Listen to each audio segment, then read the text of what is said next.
12 मोहिनी मूर्ति अवतार पर शिवजी का मोहित होना। इस अध्याय में वर्णन हुआ है कि किस तरह भगवान के सुंदर मोहिनी मूर्ति अवतार को देखकर शिवजी मोहित हो गए और बाद में किस तरह उन्हें होश आया। जब शिवजी ने आकर्षक स्त्री मोहिनी रूपी भगवान हरि की लीलाओं के विषय में सुना तो वे अपने बैल पर सवार होकर भगवान को देखने चल पड़े। वे अपनी पत्नी उमा तथा अपने सेवक भूत गणों के साथ भगवान के चरण कमलों के पास जा पहुंचे। उन्होंने सर्वव्यापी विराट रूप, सृष्टि के परम नियंता परमात्मा, सबों के आश्रय तथा पूर्ण स्वतंत्र सर्व कारण कारणम भगवान को नमस्कार किया। इस प्रकार उन्होंने भगवान का सही सही वर्णन करते हुए उनकी स्तुति की। तत्पश्चात उन्होंने अपनी इच्छा अभिव्यक्त की। भगवान अपने भक्तों पर बड़े दयालु होते हैं, अतएव अपने भक्त शिवजी की इच्छा पूर्ति के लिए उन्होंने अपनी शक्ति का विस्तार किया और अपने आप को एक अत्यंत सुंदर एवं मोहक स्त्री के रूप में प्रकट किया। इस रूप को देखकर शिवजी भी मोहित हो गए। बाद में भगवत कृपा से वे अपने आप को नियंत्रित कर सके। इससे यह प्रदर्शित होता है कि जगत में भगवान की माया शक्ति से इस भौतिक जगत में हर व्यक्ति स्त्री के रूप पर मोहित होता है, किंतु पुनः भगवत कृपा से वह माया के प्रभाव को जीत सकता है। यह भगवान के सर्वोच्च भक्त शिवजी से प्रकट हो गया। पहले तो वे मोहित हो गए, किंतु बाद में भगवत कृपा से उन्होंने अपने को रोका। इस संबंध में यह घोषित किया जाता है कि केवल शुद्ध भक्ति अपने आप को माया के आकर्षक स्वरूप से दूर रख सकता है। अन्यथा एक बार जीव माया के बाह्य स्वरूप के द्वारा बंदी हुआ नहीं कि वह उससे कभी छूट नहीं पाता। जब भगवान ने शिवजी पर कृपा की तो उन्होंने अपनी पत्नी भवानी तथा अपने साथी प्रेतों सहित भगवान की प्रदक्षिणा की और फिर अपने धाम को चले गए। सुखदेव गोस्वामी इस अध्याय को समाप्ति उत्तम श्लोक भगवान के दिव्य गुणों के वर्णन एवं इस घोषणा के साथ करते हैं कि मनुष्य नवधा भक्ति द्वारा भगवान की महिमा का गायन कर सकता है, जिसका शुभारंभ श्रवण कीर्तन से होता है। श्री भद्रायण गिरोबाच वृषध्वजो निशमिदवन योषिद्रपेन दानवान मोहित्वा सुरगना नहरी सोमपायत। 1 वृषमारुहा गिरिशः सर्वभूत गणैर्वृत्तः सह देव्यायोद्रभ्यो यत्रास्ते मधुसूदन। 2 सुखदेव गोस्वामी ने कहा, स्त्री के रूप में भगवान हरि ने दानवों को मोह लिया और देवताओं को अमृत पिलाया। इन लीलाओं को सुनकर बैल पर सवारी करने वाले शिवजी उस स्थान पर गए जहां भगवान मधुसूदन रहते हैं। शिवजी अपनी पत्नी उमा को साथ लेकर तथा अपने साथी प्रेतों से घिरकर वहां भगवान के स्त्री रूप को देखने गए।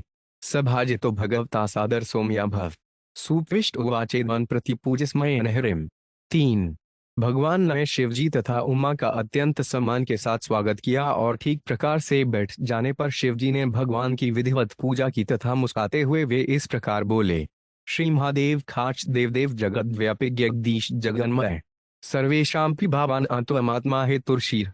4 महादेव जी ने कहा, हे देवताओं में प्रमुख देव, हे सर्वव्यापी ब्रह्मांड के स्वामी, आपने अपनी शक्ति से अपने को सृष्टि में रूपांतरित कर दिया है। आप हर वस्तु के मूल एवं सक्षम कारण हैं। आप भौतिक नहीं हैं। निसंदेह आप हर एक की परम सजीवनी शक्ति या परमात्मा हैं।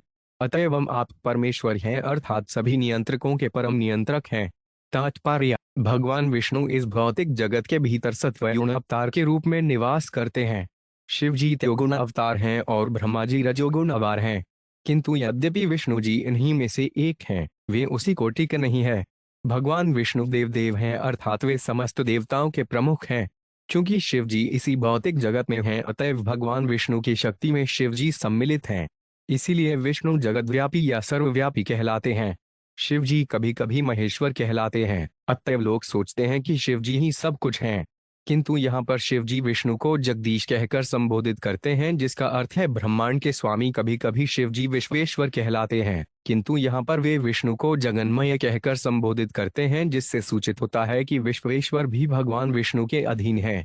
भगवान विष्णु वैकुंठ लोक के स्वामी हैं, फिर भी वे भौतिक जगत को भी नियंत्रित करते हैं, जैसा कि भगवद गीता में कहा गया है, मयाध्यक्षेन प्रकृति सुयते सचराचरम। ब्रह्मा जी तथा शिव जी भी कभी कभी ईश्वर कहलाते हैं, किंतु परम ईश्वर तो भगवान विष्णु या कृष्ण है। जैसा कि ब्रह्म संहिता में कहा गया है, ईश्वर परम है कृष्ण, भगवान तो कृष्ण या विष्णु है। जितनी भी वस्तुओं का अस्तित्व है वे भगवान विष्णु के ही कारण उचित क्रम में कार्यशील हैं। अंडांतरस्थ पर्याणुच्तयांतरस्थ, यहाँ तक कि परमाणु भी अपने भीतर भगवान विष्णु की उपस्थिति के कारण कार्यशील हैं। आद्यंतावस्ययन मध्यमिदमयठन बाहि या तोड़ 5 व्ययस्य नेताने तत्सत्य ब्रह्मचिद भगवान। 5 है भगवान व्यक्त, अव्यक्त, मिथ्या अहंकार तथा इस दृश्य जगत का आदि, उत्पत्ति, पालन तथा संहार सभी कुछ आपसे है। किंतु आप परम सत्य, परमात्मा, परम ब्रह्म हैं, अतएव जन्म, मृत्यु तथा पालन जैसे परिवर्तन आप में नहीं पाए जाते। तात्पर्य यतो वायुमानी ध्रुतानी जयन्ते। वैदिक मंत्रों के अनुसार प्रत्येक वस्तु भगवान से उद्भूत है। भगवद गीता 7.4 में स्वयं भगवान कहते हैं, भूमिरापोऽन्लो वायु खम अन्नो बुद्धिरेव च। अहरहर इतिवन में मिन्र प्रकृतिरष्टधा पृथ्वी, जल, अग्नि, वायु, आकाश, मन, बुद्धि तथा मिथ्या अहंकार, ये 8 मिलकर मेरी भिन्न भौतिक शक्तियां बनाते हैं। दूसरे शब्दों में हष्य जगत के अवयव भी भगवान की शक्ति से बने हैं। किंतु इसका अर्थ यह नहीं होता कि चूंकि सारे अवयव उनसे प्राप्त होते हैं अतएव भगवान अब पूर्ण नहीं रहे हैं। पूर्ण से पूर्णगादाय पूर्णमेवावशिष्यते, चूंकि वे पूर्ण इकाई हैं अतएव भले ही उनसे अनेक पूर्ण इकाइयां कलयुग उद्भूत हों, वे पूर्ण बने रहते हैं। इस तरह भगवान अव्यय अर्थात अक्षम कहलाते हैं। जब तक हम परम सत्य को अचिन्त्य भेद्य भेद नहीं मान लेते तब तक हमें परम सत्य की स्पष्ट धारणा नहीं हो सकती। भगवान हर वस्तु के मूल हैं। अयादे देवानाम, वे समस्त देवताओं के मूल कारण है। अहं सर्वस्य प्रभव, उन्हीं से हर वस्तु उद्भूत होती है। सभी दशाओं में हम इस समग्र दृश्य जगत में चाहे जो भी धारणा करें वे वास्तव में भगवान है। उनके लिए यह मेरा है तथा यह किसी अन्य का है में कोई अंतर नहीं होता, क्योंकि वे सब कुछ हैं। इसीलिए वे अवयव कहलाते हैं, जिसका अर्थ है परिवर्तन रहित तथा न समाप्त होने वाला। चूंकि भगवान अव्यय हैं अतएव वे परम सत्य हैं। तव्याचरणाम भोजन श्रेयस्कामा निराशिषय विसृज्योभ्यत सड़े मुन्ह समुपास्ते।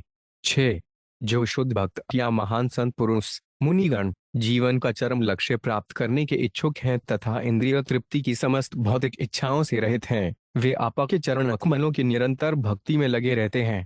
तात्पर्य जब मनुष्य सोचता है कि मैं यह शरीर हूँ और इससे संबंधित हर वस्तु मेरी है तो वे भौतिक जगत में होता है। अतयुह क्षेत्र सुताप्तवितजनस्य मोहमगेति, यह भौतिक जीवन का लक्षण है।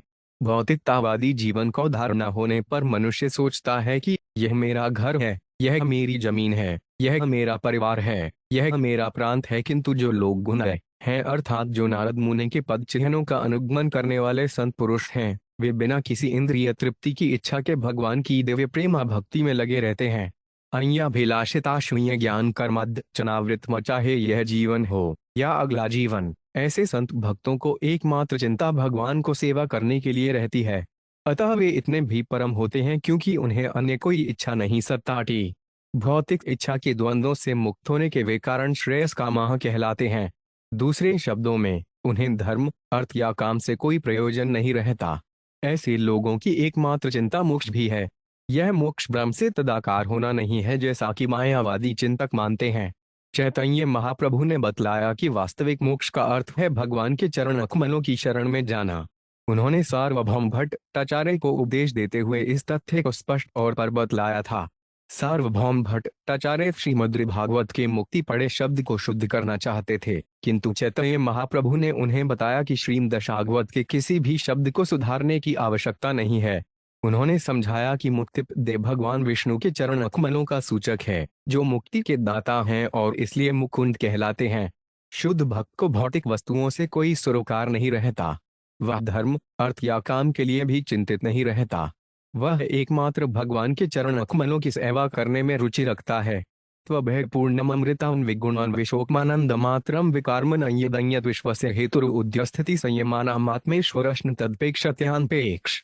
7 हे प्रभु, आप परब्रह्म तथा सभी प्रकार से पूर्ण हैं। पूर्णतः आध्यात्मिक होने के कारण आप नित्य, प्रकृति के भौतिक गुणों से मुक्त तथा दिव्य आनंद से पूरित हैं। निसंदेह आपके लिए शौक करने का प्रश्न ही नहीं उठता।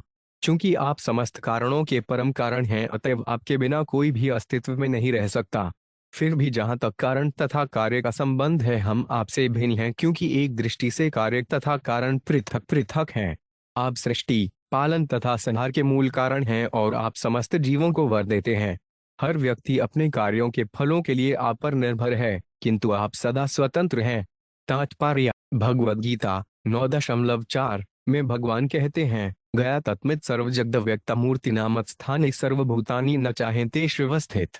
यह सारा ब्रह्मांड मेरे अव्यक्त रूप से व्याप्त है। सारे जीव मुझ में हैं, किंतु मैं उनमें नहीं हूँ। इससे अचिंत्य भेदाभेद अर्थात एक साथ एकत्व तथा भिन्नता दर्शन की व्याख्या हो जाती है।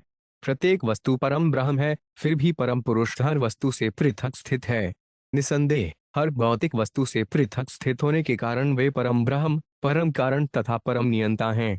ईश्वर परम कृष्ण सच्चिदानंद विघ्न है, भगवान परम कारण है और उनके स्वरूप को प्रकृति के भौतिक गुणों से कोई सरोकार नहीं रहता। भक्त प्रार्थना करता है, जिस तरह आपका भक्त समस्त इच्छाओं से पूर्णतः रहित है, उसी प्रकार आप भी इच्छाओं से पूर्णतया मुक्त हैं। आप पूर्णतः स्वतंत्र हैं। यद्यपि सारे जीव आपकी सेवा में लगे रहते हैं, किंतु आप किसी को सेवा पर अशनित नहीं हैं। यद्यपि यह संसार पूरी तरह से आपके द्वारा सृजित है, किंतु सब कुछ आपकी स्वीकृति पर निर्भर करता है। जैसा कि थयवद गीता में कहा गया है, मतः स्फुरति ज्ञानिमत प्रोन्वन्कु, स्फुरति ज्ञान तथा विस्मृति आप ही से उत्पन्न है। स्वतंत्र रूप से कुछ भी नहीं किया जा सकता, किंतु आप अपने सेवकों द्वारा की गई सेवा पर आश्रित न रहते हुए स्वतंत्र होकर कर्म करते हैं। सारे जीव अपनी मुक्ति के लिए आपकी कृपा पर आश्रित रहते हैं, किंतु जब आप उन्हें मुक्ति देना चाहते हैं तो आप किसी अन्य पर आश्रित नहीं रहते। निसंदेह अपनी अहेतुक कृपा से आप किसी को भी मुक्ति दे सकते हैं। जिन्हें आपकी कृपा प्राप्त होती है वे कृपा सिद्ध कहलाते हैं। सिद्धि पद को प्राप्त करने में अनेकानेक जन्म लग जाते हैं। बहुना जन्म नामन्ते ज्ञानवान किए बिना मां प्रपद्यते। फिर भी कठोर तपस्या किए बिना ही आपकी कृपा से सिद्धि प्राप्त की जा सकती है। भक्ति को अहेतुक होना चाहिए और अवरोधों से मुक्त। अहेतुक के प्रत्यहता ययातया सुप्रसिद्धाते, यही निराशिष पद है, अर्थात सभी प्रकार के फलों की आशा से मुक्ति। शुद्ध भक्त निरंतर आपकी दिव्य प्रेमा भक्ति करता है, किंतु आप उसकी सेवा पर आश्रित न रहकर किसी पर भी कृपा कर सकते हैं। एकस्त्वमेव सदसदद्वयमद्वयोऽन्तर स्वर्णकृताकृतिमिवेह नवस्तु वेदः अज्ञानतस्त्वचि जनैर्विहितो विकल्पो यस्माद् गुणव्यतिक्रमो निरुपाधिकस्य। 8 हे प्रभु, आप अकेले ही कार्य तथा कारण हैं, अतएव आप दो प्रतीत होते हुए भी परम एक हैं। जिस तरह आभूषण के सोने तथा खान के सोने में कोई अंतर नहीं होता, उसी तरह कारण तथा कार्य में अंतर नहीं होता, दोनों ही एक हैं। अज्ञानवश ही लोग अंतर तथा द्वैत गढ़ते हैं। आप भौतिक कलमश से मुक्त हैं और चूंकि समस्त ब्रह्मांड आपके द्वारा उत्पन्न है और आपके बिना नहीं रह सकता, अतएव यह आपके दिव्य गुणों का प्रभाव है। इस प्रकार इस धारणा को कोई बल नहीं मिलता कि ब्रह्म सत्य है और जगत मिथ्या है। तात्पर्य श्रील विश्वनाथ चक्रवर्ती ठाकुर कहते हैं कि सारे जीव भगवान की तटस्था शक्ति के स्वरूप हैं और जीवों के विविध शरीर भौतिक शक्ति के परिणाम हैं। इस प्रकार शरीर भौतिक और आत्मा आध्यात्मिक माना जाता है, किंतु इन दोनों का उद्गम एक ही भगवान है। जैसा कि भगवान भगवद गीता 7:4-5 में बताते हैं, भूमि अप्रीनल 5 वायु खे मनो बुद्धिरेव च अहंकार एवं में भिन्ना प्रकृतिरष्टधा अप्रेयमितस्त्वय्या प्रकृति विधि में पराम जीवशुत आ महाबाहो यदिन धार्यते जगत। पृथ्वी जल अग्नि वायु आकाश मन बुद्धि तथा मिथ्या अहंकार, ये आठों मिलकर मेरी भिन्ना भौतिक शक्तियां बनाते हैं, किंतु हे महाबली अर्जुन, इस कनिष्ठ प्रकृति के अतिरिक्त मेरी एक श्रेष्ठ शक्ति है, जो भौतिक प्रकृति से संघर्ष करने वाले सभी तथा ब्रह्मांड को धारण करने वाले सभी जीवों से बनती हैं। इस प्रकार पदार्थ तथा जीव दोनों भगवान का शक्ति की अभिव्यक्तियां हैं। चूंकि शक्ति तथा शक्तिमान पृथक पृथक नहीं हैं और चूंकि भौतिक तथा तटस्थ दोनों शक्तियां परम शक्तिमान भगवान को शक्तियां हैं, अतएव अंततः भगवान ही सर्वे सर्वा हैं। इस प्रसंग में सोने का उदाहरण दिया जा सकता है, एक जो सांचे में नहीं ढाला गया और दूसरा जो सांचे में ढाला जाकर विविध आभूषणों में परिणत कर दिया गया है। सोने का कुंडल तथा खान से निकला सोना केवल कारक कारण रूप में भिन्न है, अन्यथा वे एक हैं। वेदांत युक्त में वर्णन हुआ है कि ब्रह्म हर एक वस्तु का कारण है। जन्माद्यस्यगत प्रत्येक वस्तु परब्रह्म से उत्पन्न होती है। प्रत्येक वस्तु भिन्न भिन्न शक्तियों के रूप में उससे उद्भूत होती है, इसलिए इनमें से किसी भी शक्ति को मिथ्या नहीं मानना चाहिए। गायावादियों द्वारा ब्रह्म तथा माया में अंतर मात्र उनके अज्ञान के कारण है। भागवत चंद्रचदिका में श्रीमद वीराघव आचार्य ने वैष्णव दर्शन का वर्णन इस प्रकार दिया है। हश्य जगत को सत तथा असत और चित तथा अचित बतलाया गया है। पदार्थ अचितु है और जीव चित है, लेकिन उनका उद्गम भगवान है, जिनमें पदार्थ तथा आत्मा में कोई अंतर नहीं होता। इस दृष्टि से पदार्थ तथा आत्मा से युक्त यह दृश्य जगत भगवान से भिन्न नहीं है। इद ही विश्व भगवान इवेतर, यह दृश्य जगत भी भगवान है, यद्यपि यह उनसे भिन्न प्रतीत होता है। भगवद गीता 9:4 में भगवान कहते हैं, मया तत्मित सर्वजेद व्यक्तमूर्तिना मत्स्थाने सर्वभूतानि न चाहतेष्व व्यवस्थित। यह विश्व मेरे अव्यक्त रूप से व्याप्त है। सारे जीव मुझ में हैं, किंतु मैं उनमें नहीं हूँ। अत यद्यपि कोई यह कहे कि भगवान इस दृश्य जगत से भिन्न है, किंतु वास्तव में वे भिन्न नहीं है। भगवान कहते हैं, मया तत्मित सर्वत में अपने निराकार रूप में विश्व भर में फैला हुआ हूँ। अतएव यह विश्व उनसे भिन्न नहीं, अंतर केवल नामों का है। उदाहरणार्थ, चाहे हम सोने के कुंडल की, कंगन की या हार की बात करें, अंततोगत्वा वे सभी सोना है। उसी प्रकार पदार्थ तथा आत्मा के सभी विविध स्वरूप भगवान में अंतत एक ही है। एकमेवाद्वितीय ब्रह्म, यह वैदिक उक्ति है। छांदोग्य उपनिषद 6:2-1। एकत्व का कारण यह है कि सभी वस्तुएं परब्रह्म से उद्भूत हैं। पहले दिए गए उदाहरण के अनुसार सोने के कुंडल तथा सोने की खान में कोई अंतर नहीं है, लेकिन वैशेषिक चिंतक अपनी मायावादी विचारधारा के कारण अंतर उत्पन्न करते हैं। वे कहते हैं, ब्रह्म यत्यंजयन पिध्या, परम सत्य वास्तविक है और यह दृश्य जगत मिथ्या है। किंतु जगत को मिथ्या क्यों माना जाए? जगत तो ब्रह्म का तेज है, अतएव जगत भी सत्य है। अतएव वैष्णव जन जगत को मिथ्या नहीं मानते, वे परमेश्वर संबंधित हर वस्तु को सत्य मानते हैं। अनासक्तस्य विषयान् यथाहम उपयुणधत्। निर्बंध, कृष्ण संबंधे युक्त वैराग्य मुच्यते। प्रापश्चित्तया बुद्धया हरि संबंधी वस्तुन मुमुक्षुभिः परित्यागो वैराग्य फल कथ्यते। भगवान की सेवा के लिए वस्तुएं स्वीकार की जानी चाहिए, न कि निजी इंद्रिय तृप्ति के लिए। यदि कोई अनासक्त भाव से तथा कृष्ण से संबंधित होने के कारण कोई वस्तु स्वीकार करता है, तो उसका त्याग युक्त वैशज्ञ कहलाता है। भगवान की सेवा करने में जो भी अनुकूल हो उसे स्वीकार करना चाहिए, उसे भौतिक वस्तु समझकर ठुकराना नहीं चाहिए। भक्तिरसायत्र सिंधु 1-2-20-256। जगत को मिथ्या समझकर त्यागना नहीं चाहिए। यह जगत सत्य है और सत्य की अनुभूति तब होती है जब प्रत्येक वस्तु को भगवान की सेवा में लगा दिया जाता है। यदि हम अपनी इंद्रिय दृष्टि के लिए किसी फूल को स्वीकार करते हैं, तो वे एक भौतिक होता है, किंतु जब भक्त उसी फूल को भगवान पर चढ़ाता है, तो वे आध्यात्मिक होता है। अपने लिए लिया गया और पकाया गया भोजन भौतिक है, किंतु भगवान के लिए पकाया गया भोजन आध्यात्मिक प्रसाद है। यह अनुभूति का प्रश्न है। वास्तव में हर वस्तु के देने वाले भगवान हैं, अतएव हर वस्तु आध्यात्मिक है। किंतु जो लोग वास्तविक ज्ञान में बड़े चढ़े नहीं हैं, वे प्रकृति के 3 गुणों की पारस्परिक क्रिया के कारण वस्तु वस्तु में भेद मानते हैं।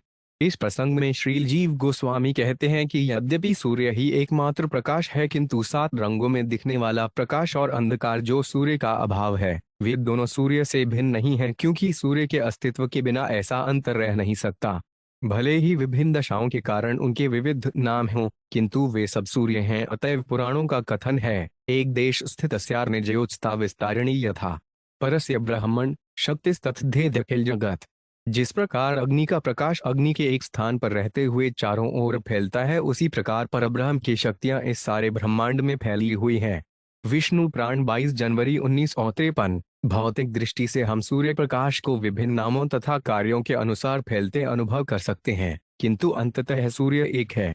इसी प्रकार सर्वखलविदं ब्रह्म, प्रत्येक वस्तु परब्रह्म का विस्तार $मशक है। अतएव परब्रह्म सर्वस्व हैं और वे भेद रहित हैं। भगवान से पृथक किसी वस्तु का अस्तित्व नहीं है। त्वं के चिद्वयन्त्युद्धर्म में के एके पर सत्तो पुरुषं परेशम अनेर्वर्यन्ति नवष्टियुतां परंत्वा केचिन् महापुरुषमव्ययमात्मतस्त्रमु। नौ, जो निर्विशेष मायावादी कहलाते हैं, वे आपको निर्विशेष ब्रह्म के रूप में मानते हैं। मीमांसक विचारक आपको धर्म के रूप में मानते हैं। सांख्य दार्शनिक आपको ऐसा परम पुरुष मानते हैं जो प्रकृति तथा पुरुष के परे है और देवताओं का भी नियंत्रक है। जो लोग पशनरात्र नामक भक्ति के नियमों के अनुयायी हैं, वे आपको 9 शक्तियों से युक्त मानते हैं। तथा पतंजलि मुनि के अनुयायी, जो पतंजल दार्शनिक कहलाते हैं, आपको उस परम स्वतंत्र भगवान का रूप में मानते हैं जिसके न तो कोई तुल्य है और जिससे कोई श्रेष्ठ है।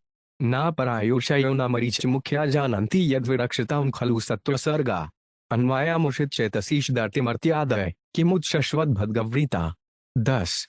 हे प्रभ, सभी देवताओं में श्रेष्ठ माना जाने वाला मैं ब्रह्म जी तथा मरीचि इत्यादि महर्षि सत्वगुण से उत्पन्न है। तब भी हम सभी आपकी माया से मोहग्रस्त हैं और यह नहीं समझ पाते कि यह सृष्टि क्या है। आप हमारी बात छोड़ भी दें तो उन असुरों तथा मनुष्यों के बारे में क्या कहा जाए जो प्रकृति के निम्न गुणों रजो तथा तमोगुणों से युक्त हैं। वे आपको कैसे जान सकते हैं? तात्पर्य: वस्तुत सत्वगुणी लोग भी भगवान की स्थिति को नहीं समझ सकते, तो फिर उनके विषय में क्या कहा जाए जो प्रकृति के निम्न गुणों रजो तथा तमोगुणों में स्थित हैं? हम भगवान के विषय में कल्पना भी कैसे कर सकते हैं?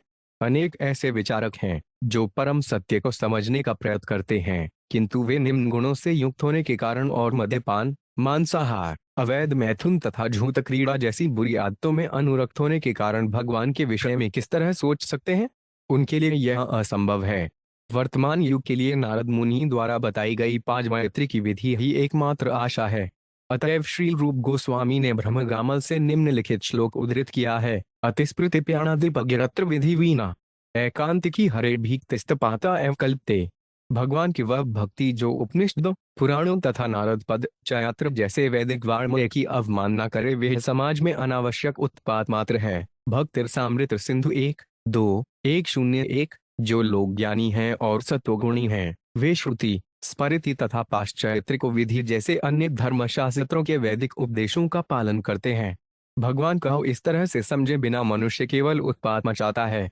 इस कलयुग में अनेक गुरुवार उत्पन्न हो गए हैं और चूंकि वे श्रुति स्मृति पुराण आदि परणायत्रिक विधि का उल्लेख नहीं करते, अतः वे परम सत्य को समझने की दिशा में विश्व भर में महान उत्पात मचा रहे हैं। फिर भी जो कोई उपयुक्त गुरुवार के निर्देशन में पाश्चात्य विधि का पालन करता है, वे परम सत्य को समझ सकता है। कहा गया है, पश्चात्रस्य कृत तस्य वक्ता तु भगवान स्वयं। पश्चात्र पद्धति भगवान द्वारा उसी प्रकार कही गई है जिस तरह भगवद गीता कही गई थी। वासुदेव शरणा विदुर एक सत्य को वही समझ सकता है जिसने वासुदेव के चरण कमलों की शरण ग्रहण कर ली हो। बहुना जन्म नामन्ते ज्ञानवान मां प्रपद्यते वासुदेव सर्वमिति स महात्मा सुदुर्लभ। जो वास्तव में ज्ञानी है, वे अनेक जन्म जन्मांतरों के बाद मुझको समस्त वस्तुओं तथा कारणों का कारण जानते हुए मेरी शरण में आता है। ऐसे महात्मा अत्यंत दुर्लभ हैं। भगवद गीता 7:19। जिन्होंने वासुदेव के चरण कमलों की शरण ग्रहण कर रखी है, केवल वे ही परम सत्य को समझ सकते हैं। वासुदेव भगवती भक्ति योग प्रयोजित जन्यत्याशु वैराग्य ज्ञानवंच यद्महत्तुकम्। भगवान श्री कृष्ण की भक्ति करने से मनुष्य तुरंत ही अहेतुक ज्ञान तथा संसार से वैराग्य प्राप्त कर लेता है। भागवत 1-2-7। अतएव वासुदेव भगवान श्री कृष्ण स्वयं भगवद गीता 18:66 में शिक्षा देते हैं: सर्वधर्मान परित्यज्य मामेक शरणम व्रज। सारे धर्मों को त्याग कर केवल मेरी शरण में आओ। भक्त्या माभ्यजानाति यवान वश्चास्मि तत्त्वतः। केवल भक्ति द्वारा ही परम पुरुष को यथारूप में समझा जा सकता है। भगवद गीता 18:55। जब ब्रह्मा जी या शिव जी तक भगवान को ठीक से नहीं समझ पाते, तो अन्यों के विषय में क्या कहा जा सकता है? उन्हें तो केवल भक्तियोग के द्वारा समझा जा सकता है। मया यक्तम नाह पार्थ योगिमदाश्रय असंशर्य समग्र यथा ज्ञासे सिद्धचूर्ण कौम। भगवद गीता 7:1। यदि कोई वासुदेव कृष्ण को स्वयं के बारे में बोलते हुए मात्र श्रवण करके उनकी शरण में जाकर भक्ति योग का अभ्यास करता है, तो वे उनके विषय में सब कुछ जान सकता है। निसंदेह वह उन्हें सम्यक रूप से समझ सकता है। सत्वन संयहित मदय स्थित जन्मनाशान भूते हितां च जगतो भववंश मोक्ष वायुरेधाविष्टिखं चचराख्यान सर्व तदात्मकत्यावगमो 5 वरुण से 11। हे प्रभु, आप साक्षात परम ज्ञान हैं। आप इस सृष्टि तथा इसके सृजन, पालन तथा संहार के विषय में सब कुछ जानते हैं। आप जीवों द्वारा किए जाने वाले उन सारे प्रयासों से अवगत हैं जिनके द्वारा वे इस भौतिक जगत से बंधते या मुक्त होते हैं। जिस प्रकार वायु विस्तीर्ण आकाश के साथ साथ समस्त चराचर प्राणियों में प्रविष्ट करती है, उसी प्रकार आप सर्वत्र विद्यमान हैं, अतएव सर्वज्ञ हैं। तात्पर्य: ब्रह्म संहिता 5:35 में कहा गया है, एको 5 प्यसौरचितों जगदंड कोरटीय छत्तेरस्ती जगदंड चया यदंत अर्णपदांतरस्थ प्रमाणु चयांतरस्थ गोविंदयादि पुरुषांत भजामि। मैं उन भगवान गोविंद की पूजा करता हूँ जो अपने एक स्वांश के द्वार प्रत्येक ब्रह्मांड तथा प्रत्येक परमाणु में प्रवेश करते हैं और इस प्रकार सारी सृष्टि में अपनी असीम शक्ति को प्रकट करते हैं। आनंद चिन्मय सप्रतिभाविताभिस्ताभिरेव निजरूपतया कला भी गोलोक एवं सत्य खिलात्म भूतों गोविंदयादि पुरुषांत भजामि। मैं उन आदि भगवान गोविंद की पूजा करता हूँ जो अपने निजी धाम गोलोक में उन राधा के साथ निवास करते हैं, जो उनके आध्यात्मिक स्वरूप के अनुरूप हैं और वादिनी शक्ति से समन्वित हैं। उनकी सखियां उनकी विश्वस्त संज्ञा हैं, जो उनके शारीरिक स्वरूप के अंशरूप हैं और नित्य आनंदमय आध्यात्मिक रूप से ओतप्रोत हैं। ब्रह्मोन्हिता 5.37। यद्यपि गोविंद सदा अपने धाम में निवास करते हैं, यो लोक एवं एक साथ हैं, किंतु वे एक साथ सर्वत्र विद्यमान हैं। उनसे कुछ भी छिपा नहीं है और नहीं छिपाया जा सकता है। यहाँ पर दिए उदाहरण में भगवान की तुलना वायु से की गई है, जो विस्तीर्ण आकाश में तथा प्रत्येक शरीर के भीतर रहती है, किंतु फिर भी उन सबसे भिन्न रहती है। अवतारा मया हृष्टारमाणस्य ते गुणे सुपांच हंत ददृशुमिच्छाम्यते योषित वपुर्धतम। 12। हे प्रभु, मैंने आपके उन सभी अवतारों का दर्शन किया है जिन्हें आप अपने दिव्य गुणों के द्वारा प्रकट कर चुके हैं। अब जबकि आप एक सुंदर तरुणी के रूप में प्रकट हुए हैं, मैं आपके उसी स्वरूप का दर्शन करना चाहता हूँ। तात्पर्य: जब शिवजी भगवान विष्णु के पास गए तो उन्होंने वहां उनसे आने का कारण पूछा। अब शिवजी अपनी मनोकामना प्रकट कर रहे हैं। वे भगवान विष्णु के अधुनातम मोहिनी मूर्ति अवतार को देखना चाह रहे थे, जिसे उन्होंने क्षीर सागर के मंथन से उत्पन्न अमृत को वितरित करने के लिए धारण किया था। यह सम्मोहिता दत्या पाइताशना अमृतांसुरा तदिदक्षवायाता पर कौतूहलनहीन। 13। हे भगवान, हम लोग यहाँ पर आपके उस रूप का दर्शन करने आए हैं जिसे आपने असुरों को पूर्णतया मोहित करने के लिए दिखलाया था और इस प्रकार देवताओं को अमृत पान करने दिया था। मैं उस रूप को देखने के लिए अत्यंत उत्सुक हूँ। श्री शुकुवाच एवं अभ्यर्थित विष्णुर्भगवान शूलपाणिना रहस्य भाव गंभीरन गिरीशन प्रतिभाषत। 14। सुखदेव गोस्वामी ने कहा, जब त्रिशूलधारी शिवजी ने भगवान विष्णु से इस तरह प्रार्थना की तो वे गंभीर होकर हंस पड़े और उन्होंने उनको इस प्रकार से उत्तर दिया। तात्पर्य: भगवान विष्णु योगेश्वर कहलाते हैं। यत्र योगेश्वर कृष्ण है। योगी जन योगाभ्यास द्वारा कुछ शक्ति प्राप्त करना चाहते हैं, किंतु भगवान कृष्ण तो योग शक्ति के ईश्वर कहलाते हैं। शिवजी उस मोहिनी मूर्ति को देखना चाहते थे जिससे सारा जगत मोहित था और भगवान विष्णु इस विचार में मग्न थे कि शिवजी को भी किस तरह मोहा जाए। इसलिए भाव गंभीरम शब्द का प्रयोग हुआ है। माया को दुग्धदेवी द्वारा प्रदर्शित किया जाता है, जो गिरिश या शिवजी की पत्नी है। शिव दुर्गा जी द्वारा मोहित नहीं हो पाए थे, किंतु अब जब वे भगवान विष्णु के क्षत्रिय रूप को देखना चाह रहे थे तो भगवान विष्णु अपनी योग शक्ति से ऐसा रूप धारण करेंगे जो उनको भी मोह सके। इसीलिए भगवान विष्णु गंभीर थे और साथ ही हंसते जा रहे थे। श्री भगवान वाच कौतूहलाय दर्त्यान आयोषित विश्वमयाधुत पश्यता सुकार्याणि गते पीयूष भाजने। 95। भगवान ने कहा, जब असुरों ने अमृत घट छीन लिया तो मैंने उन्हें प्रत्यक्ष छलावा देकर मोहित करने के उद्देश्य से और इस तरह देवताओं के हित में कार्य करने के लिए एक सुंदर स्त्री का रूप धारण कर लिया। तात्पर्य: जब भगवान ने मोहिनी मूर्ति का रूप धारण किया तो असुर तो सम्मोहित हुए, लेकिन वहां पर उपस्थित देवतागण प्रसन्न नहीं हुए। दूसरे शब्दों में, जो लोग आसुरी प्रवृत्ति के होते हैं वे स्त्री के सौंदर्य से सम्मोहित हो जाते हैं, किंतु जो कृष्ण भावनामूर्त में आगे बढ़े हुए हैं या जो सतोगुणी पद पर हैं, वे मोहित नहीं होते। भगवान जानते थे कि क्योंकि शिवजी कोई सामान्य व्यक्ति नहीं है, वे सुंदर से सुंदर स्त्री द्वारा भी मोहित नहीं किए जा सकते। साक्षात कामदेव ने पार्वती की उपस्थिति में शिवजी की काम इच्छाएं जगाने का प्रयत्न किया था, किंतु शिवजी तनिक भी विचलित नहीं हुए। उल्टे शिवजी के नेत्रों की ज्वाला से कामदेव भस्म हो गया। अतएव भगवान विष्णु को ठीक से सोच विचार करके ऐसा सुंदर रूप धारण करना था जिससे शिवजी भी सम्मोहित हो जाए। फलस्वरूप वे गंभीर रूप से हंस रहे थे, जैसा कि पिछले श्लोक में कहा गया है। रहस्य भाव गंभीर है। सामान्यतया कोई सुंदर खत्री शिवजी में काम वासना नहीं जगा सकती, किंतु भगवान विष्णु सोच रहे थे कि क्या स्त्री का कोई ऐसा रूप हो सकता है जो उन्हें सम्मोहित कर सके। ततेढ़ दर्शयिष्यामि दक्षो सुरसत्तम कामिन बहुमंतव्यं सड्डूलपप्रबोध्यम। 16। हे देवश्रेष्ठ, अब मैं तुम्हें अपना वह रूप दिखाऊंगा जो कामी पुरुषों द्वारा अत्यधिक सराहा जाता है। चूंकि तुम मेरा वैसा रूप देखना चाहते हो, अतएव मैं तुम्हारे समक्ष उसे प्रकट करूंगा। तात्पर्य: शिव जी द्वारा भगवान विष्णु से खरी का सबसे अधिक आकर्षक रूप प्रकट करने कहना निश्चय ही उपहास का विषय था। शिव जी जानते थे कि वे किसी तथाकथित सुंदर खत्री द्वारा विचलित नहीं किए जा सकते थे। उन्होंने सोचा, भले ही दैत्यगण सम्मोहित हुए हों किंतु देवता तो सम्मोहित नहीं हुए, तो मेरा क्या कहना जब देवताओं में मैं सर्वश्रेष्ठ हूँ। फिर भी शिवजी ने भगवान को स्त्री रूप में देखना चाहा, अतएव भगवान विष्णु ने खरी की भूमिका अदा करने का निश्चय किया और उन्हें ऐसा रूप दिखाना चाहा जो उन्हें तुरंत ही काम वासना के समुद्र में डाल दे। अतएव भगवान विष्णु ने शिवजी से कहा, मैं तुम्हें अपना सत्री रूप दिखलाऊंगा, किंतु यदि तुम काम वासना से विचलित हो गए तो मुझे दोष मत देना। कामी लोग सखत्री के आकर्षक अंगों की प्रशंसा करते हैं, किंतु जो लोग ऐसी काम वासना से परे हैं और जो कृष्ण भावनामृत पद को प्राप्त हैं, उन्हें मोहित कर पाना अत्यंत कठिन है। फिर भी भगवान की परम इच्छा से सब कुछ हो सकता है। यही शिवजी की परीक्षा करने का उपाय था कि वे अविचलित रह सकते हैं या नहीं। श्री शुखवाच्यति ब्रुवाणो भगवान तत्रैवांतर्धीयत सर्वतश्चार्यनश्च शुभवास्ते सहोम्या। 17। सुखदेव गोस्वामी ने आगे कहा, ऐसा कहकर भगवान विष्णु तुरंत ही अंतर्धान हो गए और शिवजी उमता सहित वहीं पर चारों ओर आंखें घुमाते उन्हें ढूंढते रह गए।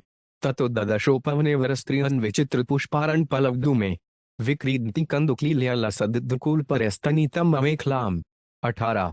तत्पश्चात शिवजी ने गुलाबी पत्तियों तथा विचित्र फूलों से भरे निकट के एक सुंदर जंगल में एक सुंदर स्त्री को गेंद से खेलते देखा। उसके कूल्हे एक चमचमाती साड़ी से ढके थे तथा एक करधनी से सुशोभित थे। आवर्तनोद्वर्तन कंपितस्तन प्रकृष्टहारोर्भुरे पदे पदे प्रभजमानां मध्यतश्चलद्देशपर्द प्रवालोन्नयति ततस्ततः। 219।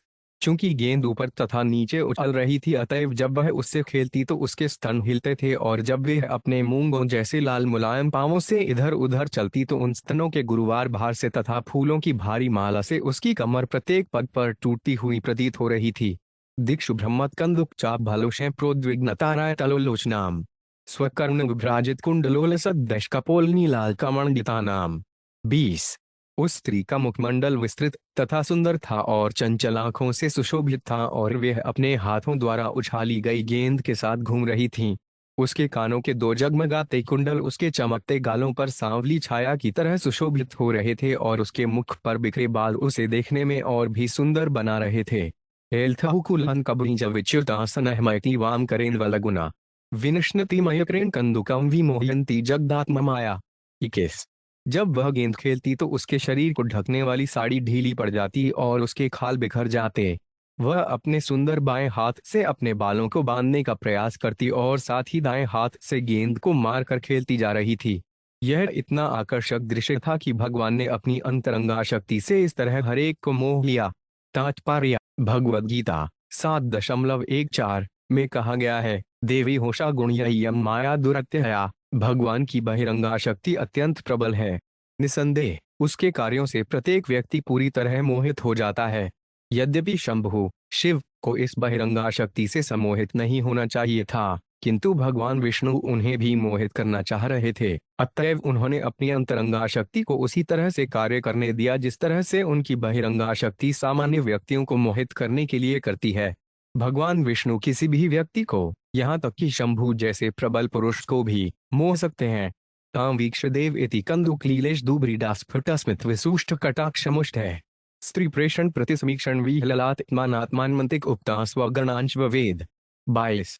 जब शिवजी इस सुंदर स्त्री को गेंद खेलते हुए देख रहे थे, तब वे कभी इन पर दृष्टि डालती और लज्जा से थोड़ा हंस देती। जो ही शिवजी ने उस सुंदर स्त्री को देखा और उसने इन्हें ताका, त्यों ही वे स्वयं को तथा अपनी सर्व सुंदर पत्नी उम्मा और अपने निकटस्थ पार्षदों को भूल गए।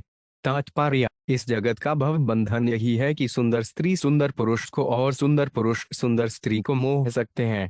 जब शिवजी ने सुंदर बाला को गेंद खेलते देखा तो ऐसा ही होने लगा। ऐसे मामलों में कामदेव का प्रभाव अत्यंत प्रधान रहता है। जब दोनों पक्ष अपनी भौहें हिलाते हैं और एक दूसरे पर दृष्टिपात करते हैं, तो उनकी कामवासना उग्र होती जाती है।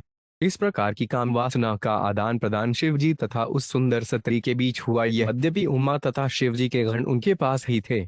ऐसा है भौतिक संसार में पुरुष तथा स्त्री के बीच आकर्षण।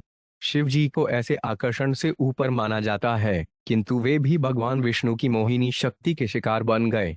ऋषभदेव ने वासनापूर्ण आकर्षणमय प्रकृति का वर्णन इस प्रकार किया है, पुंसः खिया मिथुनी भाव मेत क्योर्मिथो हृदय ग्रंथिमायो अवो यह क्षेत्र सुताप्तवित जन से मोह पांचे महममेति। पुरुष तथा स्त्री का आकर्षण जगत का मूल सिद्धांत है।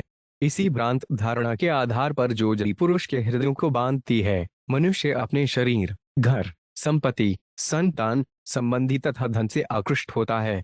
इस तरह जीवन का मोह बढ़ता जाता है और मनुष्य मैं तथा मेरा के रूप में सोचने लगता है। भागवत 5:5। 8. जब स्त्री तथा पुरुष काम भावनाओं का आदान प्रदान करते हैं तो दोनों ही पीड़ित हो उठते हैं और इस तरह वे इस संसार से विविध प्रकार से बंध जाते हैं। तस्याः कराग्रात् स्तु कंदको यदागतो विद्रवन्तं नुव्रजत स्मृया वा सहससूत्रम लघुमारुतो 5 हरद्भवस्य देवस्य अथ किल्लानुपश्यत। तेज जब गेंद उसके हाथ से उछलकर दूर जा गिरी तो वह स्त्री उसका पीछा करने लगी, किंतु जब शिवजी इन लीलाओं को देख रहे थे तो अचानक वायु उसके सुंदर वस्त्र तथा उसकी करथगनी को जो उसे ढके हुए थे उड़ा ले गए। एवं तारुचिरा पाढ़ी दर्शनीय मनोरमाम इष्ठा तस्या मनश्चक्रे विसर्जन्त्या भवः किल। 24। इस प्रकार शिवजी ने उस स्त्री को देखा जिसके शरीर का अंग प्रत्यंग सुगठित था और उस सुंदर स्त्री ने भी उनकी ओर देखा। अतएव यह सोचकर कि वह स्त्री उनके प्रति आकृष्ट है, शिवजी उसके प्रति अत्यधिक आकृष्ट हो गए। तात्पर्य: शिवजी उस स्त्री के शरीर का अंग प्रत्यंग देख रहे थे और वे भी उन्हें निर्निमेष देख रही थी।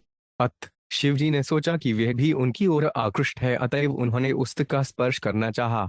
तया पहत विज्ञानस्तत्कृतस्म विलय भवान्या अपि पश्यन्त्या गतद्विस्तत्परमन्ययोन। 25। उस स्त्री के साथ रमण करने की कामेच्छा के कारण अपना विवेक खोकर शिवजी उसके लिए इतने पागल हो उठे कि भवानी की उपस्थिति में भी वे उसके पास जाने में तनिक भी नहीं हिचकिचाए। सातमायांतमालोक्य विवस्त्रावृजिता भूषम नीलीयमाना वृक्षेषु हसन्ती नान्वतेष्ठत। 26। वह सुंदरी पहले ही नंगी हो चुकी थी और जब उसने देखा कि शिवजी उसकी ओर चले आ रहे हैं तो वे अत्यंत लज्जित हुई। इस तरह वे हंसती रही, किंतु उसने अपने आप को वृक्षों के बीच छिपा लिया। वह किसी एक स्थान पर खड़ी नहीं रही। तामन वगछ भगवान भव प्रमुषित तेन्द्रिय काम से चरवशनीत करेनुमेव्युथप। 27। शिवजी की इंद्रियां विचलित थीं और वे काम वासनाओं के वशीभूत होकर उसका पीछा करने लगे जिस तरह कोई कामी हाथी हथनी का पीछा करता है। सो 5 नुव्रजयात वैगेन गृहीत्वा निचत्ति स्त्रियम केशबंद उपानीय बाहुव्यपरिशस्वजे। 28। तेजी से उसका पीछा करते हुए शिवजी ने उसके बालों का जूड़ा पकड़ लिया और उसे अपने पास खींच लिया। फिर उसके न चाहने पर भी उन्होंने अपनी भुजाओं में भरकर उसका आलिंगन कर लिया। सोप गूढ़ा भगवता करणीय यथा इतस्ततः प्रसरपंती विप्रकीर्ण शिरोरुहा। 29। आत्मानमुश्रयसे उरक्ष भवभुजा अंधत्रुआत् प्रादुर्वत्सा पृथु श्रोणी माया देव निर्मिता। 30। जिस तरह हाथी हथनी का आलिंगन करता है उसी तरह वे स्त्री जिसके बाल बिखरे थे शिवजी द्वारा आलिंगित होकर सांप की तरह सरकने लगी। हे राजा, यह बड़े और ऊंचे नितंबों वाली स्त्री भगवान द्वारा प्रस्तुत की गई योग माया थी। उसने अपने को जिस तिस भांति शिवजी के आलिंगन से छुड़ाया और बह भाग गई। तस्था सौपदुमी रुद्रो विष्णुरद्भुत कर्मन प्रत्यपद्मयत कामेन वैरिणेव विनिर्जित। 351। शिवजी भगवान विष्णु का जो आश्चर्यजनक कार्य करने वाले हैं और जिन्होंने मोहिनी रूप धारण कर रखा था ऐसे पीछा करने लगे जैसे वे काम वासना रूपी शत्रु द्वारा सताए गए हों।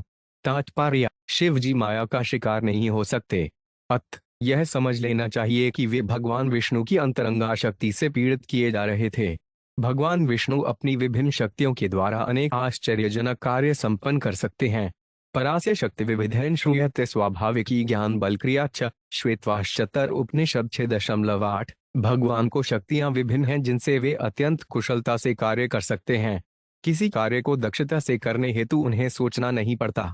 यद्यपि शिवजी उस नारी से सताए जा रहे थे, किंतु यह बात समझ लेनी चाहिए कि ऐसा एक नारी नहीं कर रही थी, प्रत्युत भगवान विष्णु स्तवन कर रहे थे। तस्यानुधावतो रेतशस्कंदामोघृतस् शुष्मणो यूथपसेवासितामनुधावत। 32। जिस प्रकार गर्भ धारण करने में सक्षम हथनी का पीछा मदांध हाथी करता है, उसी तरह शिवजी उस सुंदर स्त्री का पीछा कर रहे थे।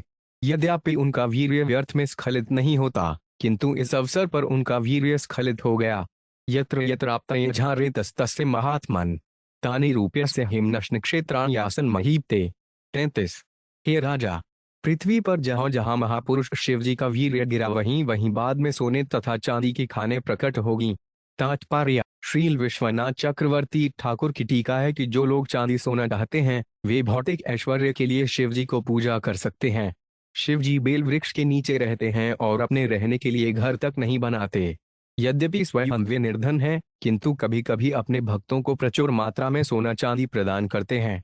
बाद में जब परीक्षित महाराज इसके विषय में जिज्ञासा करते हैं तो श्री सुखदेव गोस्वामी उसका उत्तर देते हैं।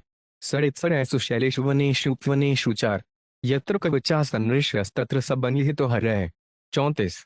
शिवजी मोहिनी का पीछा करते हुए नदियों तथा झीलों के किनारे, पर्वतों, जंगलों, उद्यानों के पास तथा जहां कहीं ऋषि मुनि रह रहे थे गे। तात्पर्य: श्रील विश्वनाथ चक्रवर्ती ठाकुर की टिप्पणी है कि मोहिनी मूर्ति शिवजी को बहुत से स्थानों तक घसीट लाई, विशेषकर जहां महान ऋषि रहते थे, जिससे उन्हें शिक्षा दी जा सके कि उनके शिवजी एक सुंदरी के पीछे पागल हो गए हैं। इस प्रकार यद्यपि वे सभी ऋषि तथा साधु पुरुष थे, उन्हें अपने आप को मुक्त नहीं समझना चाहिए, अपितु सुंदर स्त्रियों से अत्यधिक सतर्क रहना चाहिए। सुंदरी की उपस्थिति में किसी को अपने आप को मुक्त नहीं समझना चाहिए। शास्त्रों का आदेश है, मात्रा श्वत्र दुहित्रा वाना विविक्तास्नो भवेत। बलवान इंद्रिय ग्रामो विद्वान संपिकर्षीति। मनुष्य को क्री के साथ एकांत स्थान में नहीं रहना चाहिए, भले ही वे उसकी माता, बहन या पुत्री क्यों ना हो, क्योंकि इंद्रियां इतनी बलवान हैं कि स्त्री को उपस्थिति में वे विचलित हो सकता है, कोई चाहे कोई कितना ही विद्वान तथा उन्नत क्यों ना हो। भागवत 9.19 17 स्कंदे रेतसी 5 देव माया जडीकृता नृपश्रेष्ठ सनजवर्तत कश्मलात। 35।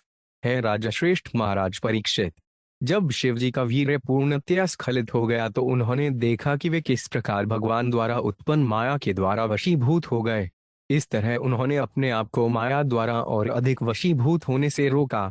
तात्पर्य: जब कोई व्यक्ति किसी स्त्री को देखकर काम वासनाओं से विचलित होता है तो ये वासनाएं बढ़ती ही जाती हैं, किंतु जब मैथुन द्वारा वीर्य स्खलित हो जाता है तो ये काम वासनाएं शमित हो जाती हैं। यही सिद्धांत शिवजी पर भी लागू हुआ। वे मोहिनी मूर्ति नामक सुंदर खली द्वारा अवदृष्ट हुए थे, किंतु जब उनका वीर्य पूरी तरह स्खलित हो गया तो उन्हें चेतना आई और यह अनुभव हुआ कि जंगल में उस खतरी को देखते ही वे किस तरह उसके वशीभूत हो गए थे। यदि किसी को ब्रह्मचर्य पालन द्वारा वीर्य रक्षा करने का प्रशिक्षण दिया जाए तो वे स्वभावतः स्त्री को सुंदरता द्वारा आकृष्ट नहीं होता। यदि कोई ब्रह्मचारी रह सके तो वे संसार के कष्टों से अपने को बचा सकता है। संसार का अर्थ है मैथुन सुख का आनंद उठाना, यन मैथुनादि में सुखम। यदि मनुष्य को मैथुन जीवन के बारे शिक्षा दी जाए और उसे वीर्य रक्षा करने के लिए प्रशिक्षित किया जाए तो वह संसार के संकट से बच जाता है। अधवक्तमाहात्म्य आत्मनो जगदात्मनः अप्रज्ञेय वीर्य से न मैंने तदुहाद्भुतम। 36। इस प्रकार शिवजी को अपनी तथा असीम शक्तिमान भगवान की स्थिति का बोध हो गया। इस ज्ञान के प्राप्त होने पर उन्हें तनिक भी आश्चर्य नहीं हुआ कि भगवान विष्णु ने इस अद्भुत विधि से उन पर माया का जाल फैलाया था। तात्पर्य: भगवान सर्वशक्तिमान कहलाते हैं क्योंकि कोई भी उन्हें किसी भी कार्य में पिछाड़ नहीं इडज 2 विदस आति सकता। भगवद गीता 7.7 में भगवान कहते हैं, मतः परतिरन्नान्यत् किलनचिदस्ति धनज्ञ हे धन के विजेता। मुझसे बढ़कर कोई सत्य नहीं है। कोई न तो भगवान को बराबरी कर सकता है, नहीं उनसे बढ़कर है, क्योंकि वे सबके स्वामी हैं। जैसा कि चैतन्य चरितामृत आदि 5.142 में कहा गया है, एक ले ईश्वर कृष्ण, आज सब क्षत्रज्ञ भगवान कृष्ण सबके, यहाँ तक कि शिवजी के भी एकमात्र स्वामी हैं, तो फिर अन्यों के लिए क्या कहा जाए। शिवजी पहले से भगवान विष्णु को परम शक्ति से अवगत थे, किंतु जब वे सचमुच मोह में पड़ गए तो उन्हें अपने महान स्वामी पर गर्व हुआ। तम्रविक्लव प्रतिनिधमालक्ष्य मधुसूदन उवाच परमप्रीतो बिभ्रत्स्वा पौरुषी तनुमु। 37। शिवजी को अविचलित एवं लजारहित देखकर भगवान विष्णु मधुसूदन अत्यंत प्रसन्न हुए। तब उन्होंने अपना मूल रूप धारण कर लिया और वे इस प्रकार बोले। तात्पर्य: यद्यपि शिवजी भगवान विष्णु की शक्ति से चकित थे, किंतु उन्होंने लज्जा का अनुभव नहीं किया, बल्कि वे भगवान विष्णु द्वारा पराजित होने से गर्वित थे। भगवान से कुछ भी छिपा नहीं है, क्योंकि वे जन जन के हृदय में वास करने वाले हैं। निसंदेह भगवद गीता 15.15 में भगवान कहते हैं, स्वसिर चाहादि सत्र विषय मतः सिरतिज्ञ पूर्णंच, मैं हरेक के हृदय में आसीन हूँ और मुझसे ही स्मृति, ज्ञान तथा विस्मृति उत्पन्न होती है। जो कुछ भी घटित हुआ था वह सब भगवान के निर्देशानुसार हुआ था, अतएव खिन्न होने या लज्जित होने का कोई कारण नहीं था। यद्यपि शिवजी किसी से पराजित नहीं होते, किंतु जब वे भगवान विष्णु द्वारा पराजित हो गए तो उन्हें गर्व का अनुभव हुआ कि उनके स्वामी इतने महान तथा शक्तिमान हैं। श्री भगवान वाच दिष्टया त्वं विबुद्ध श्रेष्ठ स्वनिष्ठामात्मना स्थित यमे स्त्री रूपया स्वैरवन मोहे तो 5 प्यार माया। 38। भगवान ने कहा, हे देवताओं में श्रेष्ठ, यद्यपि तुम मेरे द्वारा स्त्री रूप धारण करने की मेरी शक्ति द्वारा अत्यधिक पीड़ित हुए हो, किंतु तुम अपने पद पर स्थिर हो, अतएव तुम्हारा कल्याण हो। तात्पर्य: क्योंकि शिवजी समस्त देवताओं में श्रेष्ठ हैं, अतएव वे समस्त भक्तों में भी श्रेष्ठ हैं। वैष्णवानाम यथा शंभु, अतएव उनके आदर्श चरित्र की भगवान ने प्रशंसा की और उन्हें यह कहकर वरदान दिया, तुम्हारा कल्याण हो। जब कोई भक्त कुछ कुछ गर्वित हो उठता है तो कभी कभी भगवान भक्त के भ्रम को दूर करने के लिए अपनी परम शक्ति का प्रदर्शन करते हैं। भगवान विष्णु की शक्ति द्वारा पर्याप्त सत्ताए जाने के बाद शिवजी ने अपना सामान्य अविचल रूप धारण कर लिया। भक्त की यह स्थिति है। भक्त को किसी परिस्थिति में भी विचलित नहीं होना चाहिए। जैसी कि भगवद गीता 6.22 में पुष्टि की गई है, यस्मिन् स्थितो न दुःखेन गुरुणापि विचाल्यते। भगवान में पूर्ण श्रद्धा होने से भक्त बड़ी से बड़ी परीक्षा में भी कभी विचलित नहीं होता। ऐसी निर्भिमानिता उच्च कोटि के भक्तों में ही संभव है, जिनमें भगवान शंभु एक हैं। कुन उमे उतित्रेन माया विशक्तस्त वहते पुमान, तान स्थान विसूचती भावान दुस्तराम कृतात्म भी। 39। हे प्रिय शंभु, इस भौतिक जगत में तुम्हारे अतिरिक्त ऐसा कौन है जो मेरी माया से पार पा सके? सामान्यतया लोग इंद्रिय भोग में आसक्त रहते हैं और इसके प्रभाव में फंस जाते हैं। निसंदेह उनके लिए माया के प्रभाव को लंघ पाना अत्यंत कठिन है। तात्पर्य: 3 प्रमुख देवताओं ब्रह्मा, विष्णु तथा महेश्वर में से विष्णु को छोड़कर सभी माया के वश में हैं। चैतन्य चरितामृत में उन्हें माई कहा गया है, जिसका अर्थ है माया के प्रभाव में। किंतु यद्यपि शिवजी माया के संग रहते हैं, वे उससे प्रभावित नहीं होते। सारे जीव माया द्वारा प्रभावित होते हैं, किंतु शिवजी माया के साथ रहते हुए भी प्रभावित नहीं होते। दूसरे शब्दों में, इस संसार में शिवजी के अतिरिक्त सारे जीव माया द्वारा विचलित हो जाते हैं। अतएव शिवजी न तो कृष्ण तत्व है न जीव तत्व, वे इन दोनों के बीच में हैं। से अनगुणमयी माया न त्वाम भविष्यति, मया समेता कालेन काल रूपेण भाष्य। 40। यह भौतिक बहिरंगा शक्ति माया जो सृष्टि में मुझे सहयोग देती है और प्रकृति के तीनों गुणों में प्रकट होती है, अब तुम्हें मोहित नहीं कर सकेगी। तात्पर्य: शिव जी के साथ उनकी पत्नी दुर्गा भी वहां उपस्थित थीं। दुर्गा जी इस दृश्य जगत की सृष्टि करते समय भगवान को सहयोग देती हैं। भगवान भगवद गीता 9.10 में कहते हैं, मयाध्यक्षेन प्रकृति सुयते सचराचर हे कुंती पुत्र। यह प्रकृति मेरे निर्देशन में कार्य करती है और सारे चर तथा अचर प्राणियों को जन्म देती है। यह प्रकृति दुर्गा है। सृष्टि स्थिति प्रलय साधना शक्ति रेखा छाय व्यास यथुर्वनानी बेशर्दी दुर्गा। सारे ब्रह्मांड की रचना दुर्गा जी द्वारा काल रूप विष्णु के सहयोग से की जाती है। स ईक्षत लोकात्रुय उजा स पौलो का नयुजत। यह वेदों का एवरेय उपनिषद 1.1 से 2 कथन है। माया को शिवजी की पत्नी होने का सौभाग्य प्राप्त है। इस तरह शिवजी का सानिध्य माया से है, किंतु यहाँ पर भगवान विष्णु शिवजी को यह विश्वास दिलाते हैं कि अब यह माया उन्हें मोहित नहीं कर सकेगी। श्री शुक उवाच एवं भगवता राजन श्रीवत्साडलेन सत्कृत आमंत्रितान् परिक्रम्य सघन स्वालयं न्यायौन्। 45। शुकदेव गोस्वामी ने कहा, हे राजा, वक्ष स्थल पर श्रीवत्स चिन्ह धारण करने वाले भगवान द्वारा इस प्रकार प्रशंसित होकर शिवजी ने उनकी परिक्रमा की। फिर उनकी अनुमति लेकर शिवजी अपने गणों सहित अपने धाम कैलाश लौट गए। तात्पर्य: श्रील विश्वनाथ चक्रवर्ती ठाकुर कहते हैं कि जब शिवजी भगवान विष्णु को नमस्कार कर रहे थे तो भगवान विष्णु ने उठकर उन्हें गले लगा लिया। इसीलिए यहाँ पर श्रीवत्साड्रेन शब्द प्रयुक्त हुआ है। श्रीवत्स चिन्ह भगवान विष्णु के वक्ष स्थल को सुशोभित करता है। अतएव जब शिवजी ने भगवान विष्णु की परिक्रमा की और भगवान विष्णु ने उनका आलिंगन किया तो श्रीवत्स चिन्ह शिवजी की छाती को छू गया। आत्मांश भूता माया भवानी भगवान भव सम्मताम ऋषि मुख्यान आप्रीत्या चष्टात भारत। 42। हे भरतवंशी महाराज, तब शिवजी ने परम प्रसन्न होकर अपनी पत्नी भवानी को संबोधित किया, जो सभी अधिकारियों द्वारा भगवान विष्णु की शक्ति के रूप में स्वीकार की जाती हैं। अहि व्यापशस्त्वम जस्य माया परस्य पुंस पर देवताया अहन कला नाम ऋषभो 5 पे मुझे ययावशोडने के मुत्ता स्वतंत्रा। 43। शिवजी ने कहा, हे देवी, अब तुमने भगवान की माया देख ली है, जो सबके अजन्मा स्वामी है। यद्यपि मैं उनके प्रमुख विस्तारों में से एक हूं तो भी मैं उनकी शक्ति से भ्रमित हो गया था। तो फिर उन लोगों के विषय में क्या कहा जाए जो माया पर पूर्णतः आश्रित हैं? यम मम पृच्छस्त्वमुपेते योगात् समासहस्त्रांत उपार्तान्वे सएष साक्षात पुरुष पुराणों न यत्र कालो विश्ते न वेदः। 44। जब मैंने 1000 वर्षों की योग साधना पूरी कर ली तो तुमने मुझसे पूछा था कि मैं किसका ध्यान कर रहा था। अब ये वही परम पुरुष हैं जिन तक काल नहीं पहुंच पाता और जिन्हें वेद नहीं समझ पाते। तात्पर्य, काल सर्वत्र प्रवेश कर जाता है किंतु वे भगवधाम में प्रविष्ट नहीं हो सकता। वेद भी भगवान को नहीं समझ पाते। यह भगवान के सर्वशक्तिमान, सर्वव्यापी तथा सर्वज्ञ होने का संकेत है। श्री शुक उवाच तितेभ्यः तस्तात् विक्रम शार्दूलः सिंधोर निर्मथ ने यह इंद्र तह पूछे महाचलाय। 45। शुकदेव गोस्वामी ने कहा, हे राजा, जिस पुरुष ने क्षीरसागर के मनंथन के लिए अपनी पीठ पर महानु पर्वत धारण किया था वही शार्दूलधनवा नामक भगवान है। मैंने तुमसे अभी उन्हीं के पराक्रम का वर्णन किया है। ए तन्मुहुः कीर्तयितो पांचनुवृण्वतो न ऋषते जातु समुद्यम क्वचित् यदृतमय लोक गुणानुवर्णन समस्त संसार परिश्रमापहम। 48। जो कोई क्षीरसागर के मंथन की इस कथा को निरंतर सुनता या सुनाता है उसका प्रयास कभी भी निष्फल नहीं होगा। निसंदेह भगवान के यश का कीर्तन इस भौतिक संसार में समस्त कष्टों को ध्वस्त करने का एकमात्र साधन है। अस्दविश्यमडिंस भावगम्यं प्रपन्नमृतमम्रवर्यानाशत सिंधुयम्मम कपट्युवतिवेशो मोहयन है सुरारिस्तमहमुपसूतान आकाम पूर्णन्यतो उसमें। 47। एक तरुण स्त्री का रूप धारण करके तथा इस प्रकार असुरों को मोहित करके भगवान ने अपने भक्तों अर्थात देवताओं को क्षीरसागर के मंथन से उत्पन्न अमृत बांट दिया। मैं उन भगवान को जो अपने भक्तों की इच्छाओं को सदा पूरा करते हैं अपना सादर नमस्कार अर्पित करता हूँ।